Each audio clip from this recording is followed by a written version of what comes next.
amen. Onyankopon nhyira wo onye okese onye wakoma so ade ma wo bra wanya adaje na do hwe Faith Ministry TV e wo bebi dia wo bia me pa cho na me kai wo say won subscribe ya fa won subscribe button no na subscribe na notification button no pa cho fa won so say na be anytime any moment je di bia be to channel no so no on sabeti aka amen me pa cho so to me kan me ma me papa what me kan sambe ya na yen kan bokutu bi na me to anim na me boa 15th of October Faith Ministry TV asise empire bo kese bi empire bo afahye kese bi a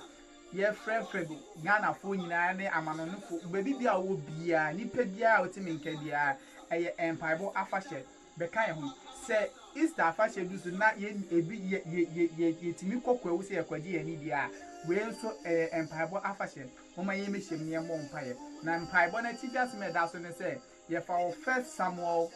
1:11 Bible said say Awurade be kai wo say Awurade be kai me no ahwe wa mani hu na wo na mu no ahwe me so mani hu na me na mu na Awurade Nyankopɔ bra emfi ye na ye hawa ye na mu ni amani hu be ye fi ye so no age ye ya ye se be da na so sa na Bible na ka ntimi nua bra be ka me hu Bible say Hana wo bra no da amani mu bra oda titi mu no osugu Nyankopɔ so na ka te Nyankopɔ say Awurade hwe se mi nya ye funu mu ba na me kra na tete mi hwe se wadwuma semti baby bia wo no ani nje hwe se wo nkrata semti hwe se yale bia akyekyere wunti baby bia wo hwe mi fi wani nje wo abrabom Bible say Hana bra na wo tete no wankɔ bosom so wankɔ okonfo so osugu Nyankopɔ so na ka te Nyankopɔ say Awurade be yi mefi mama ni mu a na bedu afese se no acha me ba beni am de no beba afọ ya mo Nyankopɔ nti wo su den na wo ka te Nyankopɔ say Awurade me so se obe yi mefi mi ha mu a me so me hye odi eno nyam nti eda 15th na ye Friday bra ye mehiam ne anya all night ne mo mpaye Saturday ye nto aso Sunday ne nto aso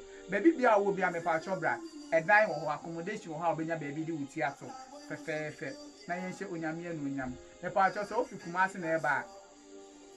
ana ofi Accra na eba na obefa so humu a udu Koforidia kroma ka so ope ajeso ka ope Koforidia ajeso ka enye Kumasi ajeso Koforidia Eastern region ajeso ka so Koforidia ajeso ofa ajeso ka so obesi wo ma 50 uti wo ma 50 a ka so hwe odifo kwa men kan sa sori no ofra ye be ba be fawo ye de wa kofie ana obisa ko odifo kwa men kan sa sori obi bia de obeba so ofi madina nso na eba obedu ma 50 asa na wadu Koforidia krom sikate driver nso obesi wo ma 50 uti wo ma 50 a bisa odifo kwa men kan sa sori no wo ma 50 honom obisa omo be direct no mo de waba oba